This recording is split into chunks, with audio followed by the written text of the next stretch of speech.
Hello, everyone. Welcome to this next episode of the Church Encourager podcast. It's me, Doug, here with my dad, Pastor Steve.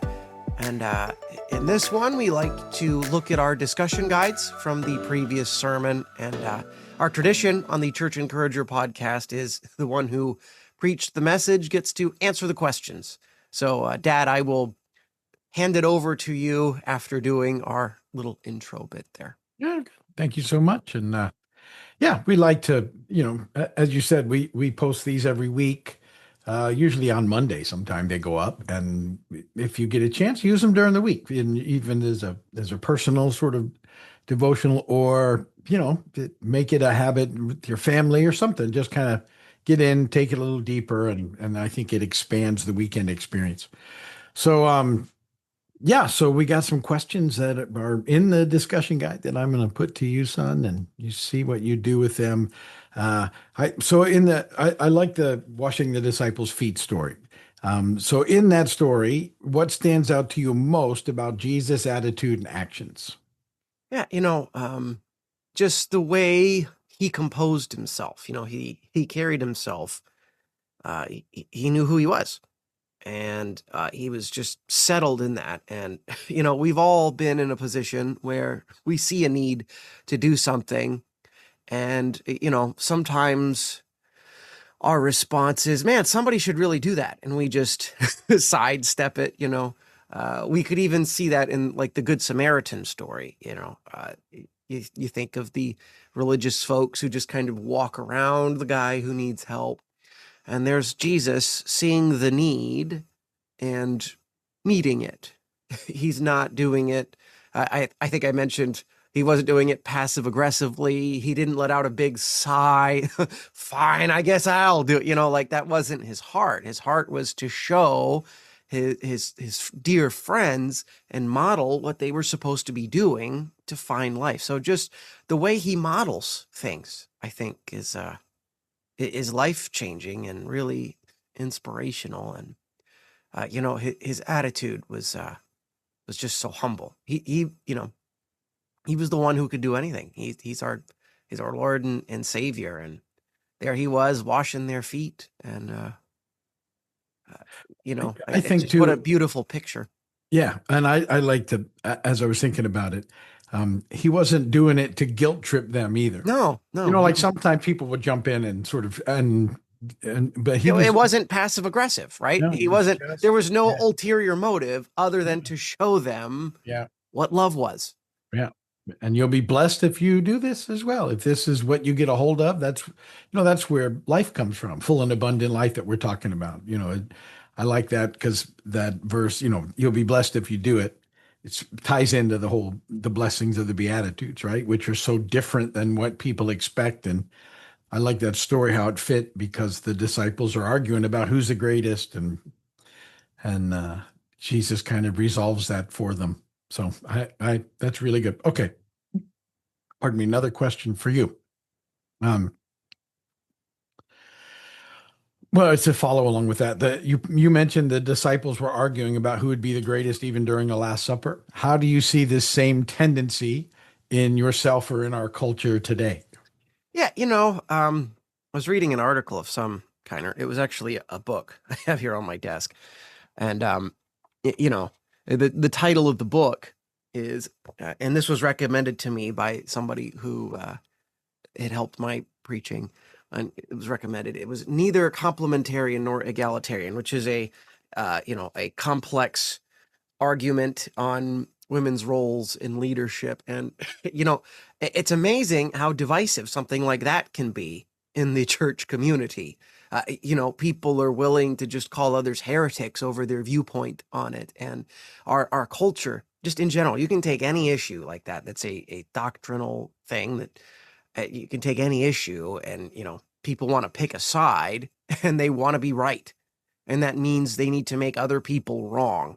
And apply that to anything, any issue, sports teams, right? You see, a little too much alcohol, and, one sports fan is fighting with another sports fan. And these are adults that have families and jobs. Why are we in this position, guys. Like, come on, look at your life. And with family members, we might have a disagreement. And, I see folks just ruining their precious relationships over these issues because we're so combative and argumentative. And, I see that is just a major problem. And, if I'm not careful, I like being right. And I have my own ways of trying to manhandle situations and whatnot. And it's usually in a passive aggressive way, not sort of a head on. I'm not getting in fist fights in sports arenas. I don't care that much, but I might have the thought of like, oh my, really, those sort of thinking, where I certainly don't want to serve other people. So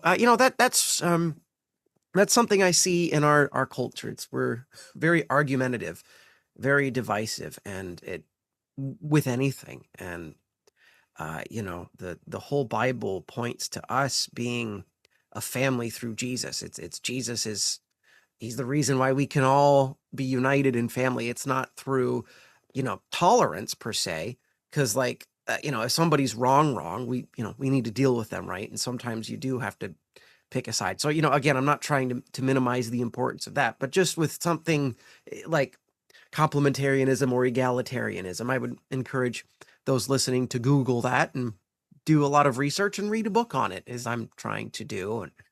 But, so there's I understand there's tension there, but man, we got to get back to being able to talk to people without fighting. And I see that as a major problem in our culture. You can see it perpetrated on social media, TV, everything's just to pick your side. And if you're not on our side, you're against us. And it's like, let's rest. Let's get back to the cross. And that it's the cross that unites us. And if we can, again, focus on that, focus on Jesus, that we get started there. So that was me giving you as a simple of an answer as I could.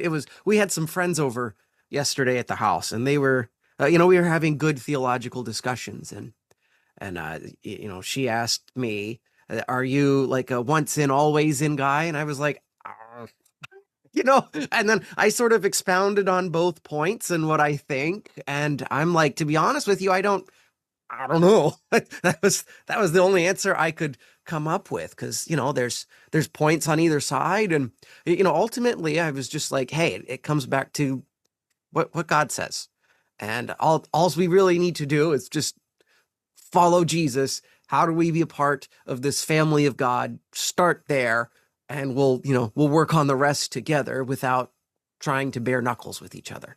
Yeah.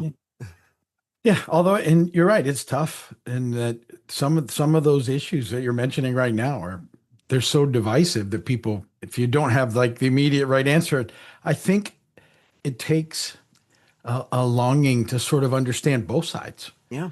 That's really important. And that when you do eventually pick a side, you still need to have some room for why other people have a different side. Right. And that there's a reasoning behind it, and so we're not good at that. You're right. Culturally, we tend, I say this all the time, I think we value opinions more than we do people, and that's got to change. And if you value people, you can allow them to have an opinion that's different than yours, mm-hmm. and not, it would be more along sometimes in some things it's both and.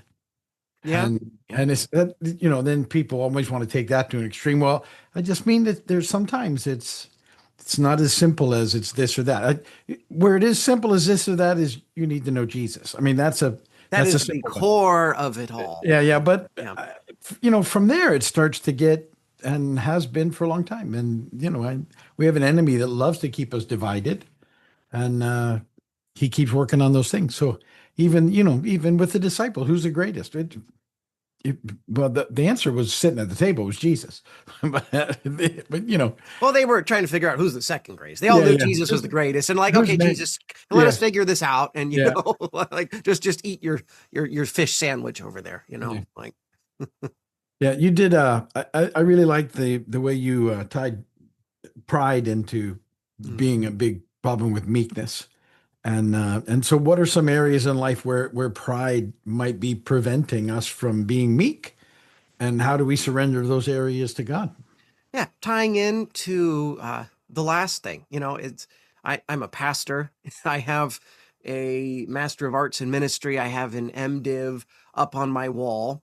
And the proud answer of me wanted to come up with the really formulated answer that was very well spoken, that were like the pastors that I looked up to. And ultimately, I just decided the only answer I could give is I don't know. So I mean, perhaps that's that was an example of meekness in my life where, proud Doug would have just kind of picked a side and kept trudging along. So, I know that's not an example of pride for me, but perhaps meekness and me trying to justify my not being able to strongly commit to one way or another. But hey, let's get back to the family of God thing where, that so that was my answer to that. And I'm doing it here again. Um, pride, there's it, it it can be, it's something as simple as in my marriage.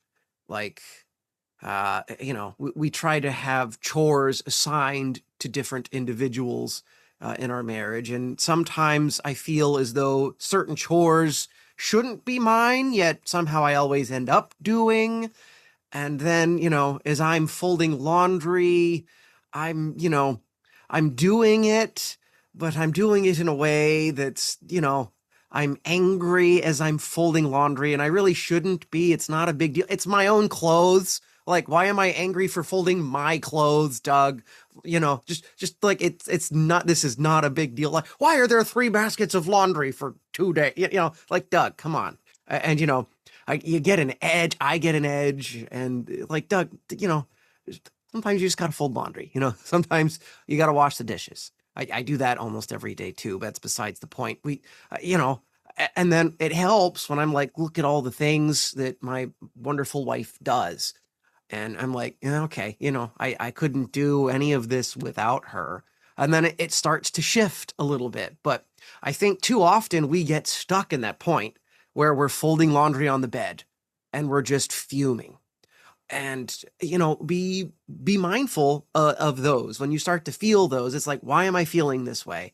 And really, the only remedy is just be thankful. I'm thankful I have clothes that, you know, I have to fold, but I should fold them because I don't like them in the basket either. They're my clothes. And, so, that's kind of a silly example. Being angry folding laundry is not as silly, and that should be something I need to work on. So, I ask for grace from everyone for my anger. My father-in-law listens to this too, so he'll probably get a laugh out of that. But, I would just encourage all of us to, look out for those triggers that say, why do I have to do this? Yeah, that's And good. that's not the heart that Jesus had. Jesus Mhm. wasn't like, why do I have to do this? No. Is no one else going to carry the burden of everyone's sin? That wasn't his Yeah. his thing. He's like, I want to do this so we can have relationship again and make things right. And uh, you know, how silly is it of me to complain about folding laundry? It's like, okay, I would rather do this than wash feet. So I'm going to just fold laundry and be thankful and call it a day there. Well, and think no, I'm not going to go there because I mean, basically, feet are probably better now, 2,000 years later than they were. Oh, I'm sure they were nasty when he did it.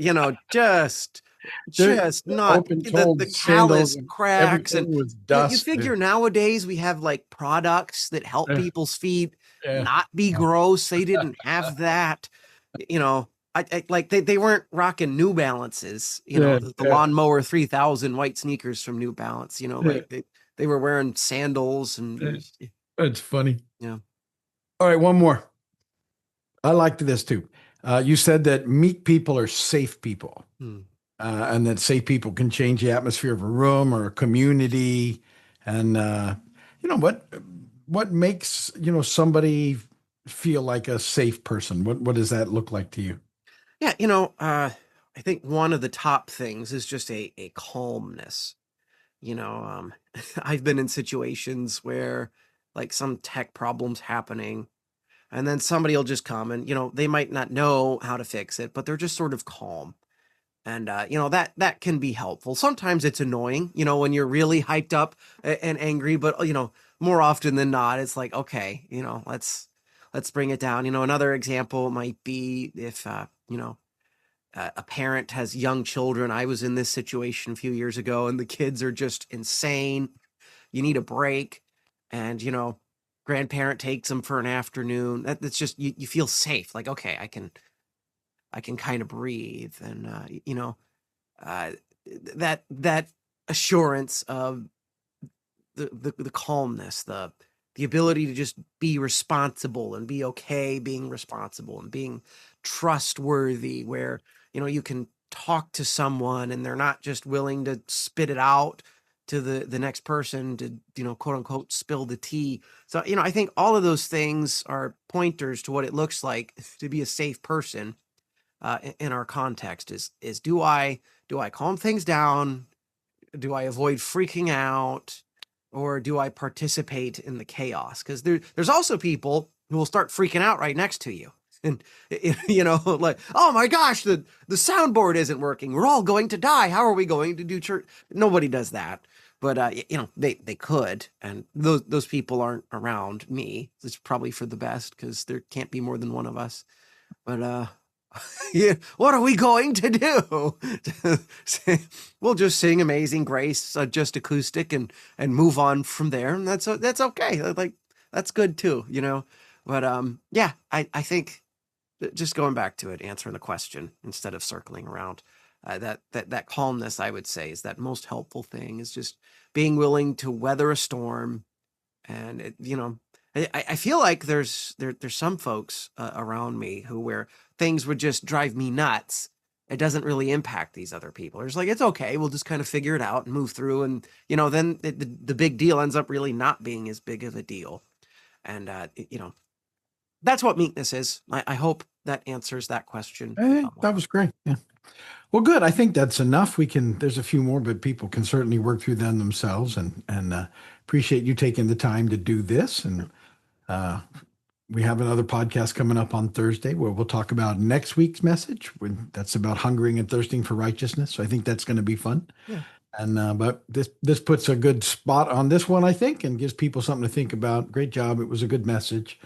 And yeah, I'll just say thanks everybody for watching, and tune in same time, same place next week. We'll do another one. Sounds good. See ya.